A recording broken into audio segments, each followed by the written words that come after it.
Monday, March 12th, 2018, Monaco 64, home of alternative economics and contrarian views. So it's 7:30 a.m. London, which at the moment is only 4 hours ahead of New York or Eastern Standard Time. I think the Americas have moved their clock forward.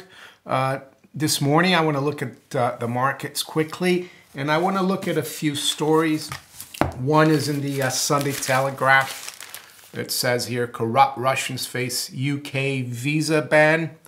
And the other thing I want to look at is Mervyn King, the end of alchemy. Mervyn King was the governor of the Bank of England during the great financial crisis. And another story I saw that's very interesting on Zero Hedge. It's actually an interview on Greg Hunter's channel, and they've written a little article about it, and it says, former CIA officer exposes Clinton charity fraud as biggest scandal in U.S. history. And with all the focus on Russia, the corrupt Russians, I want to focus on the corrupt nature also of our present fiat money system. I'm not arguing there aren't corrupt Russians, but it looks like there's a campaign against the Russians. Maybe they're trying to put the spotlight on the Russians instead of themselves, not only here in the UK, but in the US. It's really strange. Why do we want to pick a fight with the Russians? Anyway, first of all, let's have a look at the markets.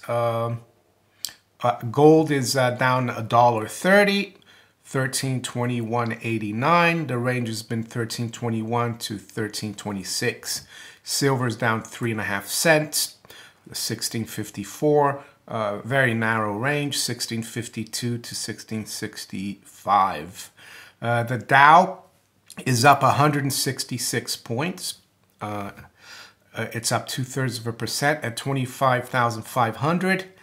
S&P is up 13 points or 0.5%, at 28,800, sorry. And the NASDAQ is up 47 points or 2/3%.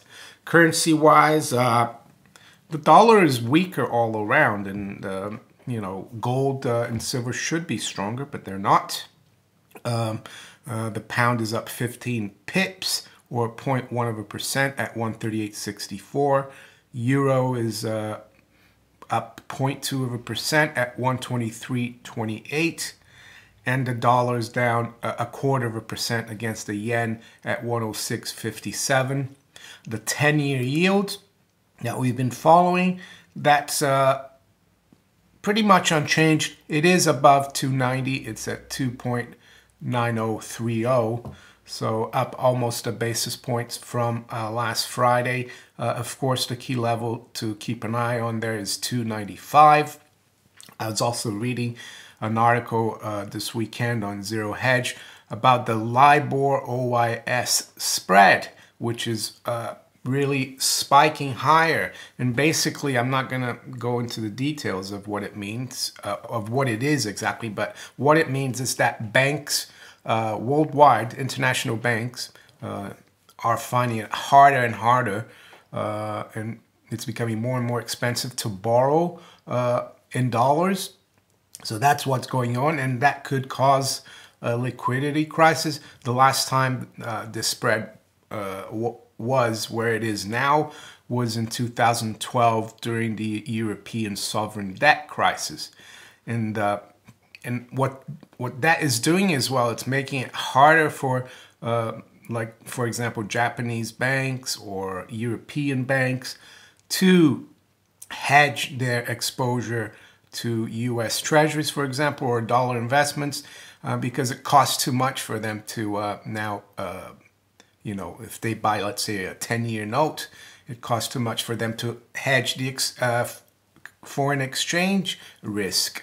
So they're better off buying, their own domestic bonds. And maybe that's why, the U.S. yields are going up so much. But that's another interesting thing that we need to keep an eye on, and I'll yeah, I'll report to you whatever I see. So, yeah, as I said earlier, there's a lot of talk about, there's like a poison attack on a Russian double agent. The guy was in jail for being a double agent. The Russians didn't kill him. They put him in jail for being a traitor. And then they exchanged him for some other spies. And he came to live in the UK and work for MI6. And he was found, I don't know if he's dead, but he was poisoned. Yeah, I think he's dead. I'm not sure. But so there's a big brouhaha about the Russians now. And they want to ban rich Russians who they think are corrupt. But, if we go into our own country, we look at HSBC. HSBC pays record $1.9 billion fine to settle U.S. money laundering accusations. This was from 2012, December 2012. They also flaunted American sanctions against terrorist states. So what happened to the guy who was running HSBC at the time, where they're doing all these criminal activities? It was a guy called Lord Green, who went on to work for the UK government and worked for the government for another year after this fine was paid. Lord Green is not in jail. I'm sure he can travel to the US. His visa hasn't been he hasn't been blocked from traveling anywhere in the world. And he's still a lord. What's the difference? How come he's not in jail? So that's what I wanted to, point out, the double standard. And if you're going to also focus on corrupt institutions and corrupt actors, we should be looking at the banking system and the fiat money system and the fractional reserve system. And what does fractional reserve mean? Well, all it means is that a bank, will take, let's say, your pound or dollar in deposit, but they'll lend £9 or even more out of that £1. It's a complete fraud. It's criminal. We even have a fraud office in the UK that consumers can report, fraudulent activity that they notice. But, if you were to call the serious fraud office, it's called, and tell them about, the nature of our monetary system, do you think they'd look at it? Would they go and investigate how the Bank of England operates? I mean, this has been going on for over 300 years. So when the Bank of England was created, they already had the patent in 1694. They gave them the power to issue deposits out of thin air, and it's still ongoing. And they did have, of course, a little bit of gold backing until 1914, but now it's just like gone crazy. You've only got a few people enriching themselves, doing, creating, lending money to you. You're the mug. You're accepting this. If you're playing this game, if you're borrowing on your credit card, if you're getting a death pledge on your property, on your house, you're playing that game. You're complicit to fraud. So that's what a mortgage is. Mort means dead in French. It comes from the Latin. And then gage means a pledge in Old French. So we're all, I've had a mortgage, I've had credit cards, and I've bought, but right now I'm debt free, so I'm not playing their game. So anyone out there who has any debt or credit to the system is complicit. And I'm sure a lot of you don't know that how the system works. You think that you borrow money from HSBC or Barclays or NatWest, and they've taken a deposit from Mr. Smith. He put in $50,000 in the bank, and they've taken his money and lent it to you. You think they're acting as a middleman, but they're not. They're just creating these book entries out of nothing. Wouldn't it be great that if we could just do that ourselves, and we could hire a thug with machine guns and, you know, enforce our paper on people? You know, I could go to my neighbor next door and say, I can lend you £100,000. You know, here's the note. You can go anywhere and do anything with it. And I would have thugs, you know, making sure that businesses accepted my note that said, you know, and that's what the system is. And that's why it's frustrating, you know, that, you know, the Sunday Telegraph and all the main, I mean, last week I noticed all the papers every day was everything about the Russians, how bad they are, you know, and this attack on this spy and his daughter. But there's never anything about the corrupt nature of the most important commodity, well, supposedly commodity, the most important thing in a modern economy, indirect exchange economy, specialized economy, which is the money we use. Why doesn't anyone question it? We need to teach people, and that's why I do these videos. Maybe sometimes it's repetitive, but I keep getting new viewers, so I need to keep exposing this. If we don't expose the system and tell people of how corrupt it is, we're gonna keep, you know, accepting it. And that's why I think the cryptocurrencies are a great thing. You know, I'm not saying they're saint, you know, people in the space are saints. There's a lot of scams out there, but at least it's not imposed on anyone by force. And by force, I mean by the law, by parliament and the police. You know, that's what that is, by force. You know, the monetary system we have would not be around if the Bank of England didn't have a government monopoly, if their banknotes were not forced on us by legal tender law. And even the former head of the Bank of England said that we should consider going to 100% backing for the banks. Even he realizes that it's a fraud, and that's why we have so much, how can I say, financial instability, and nothing's been fixed.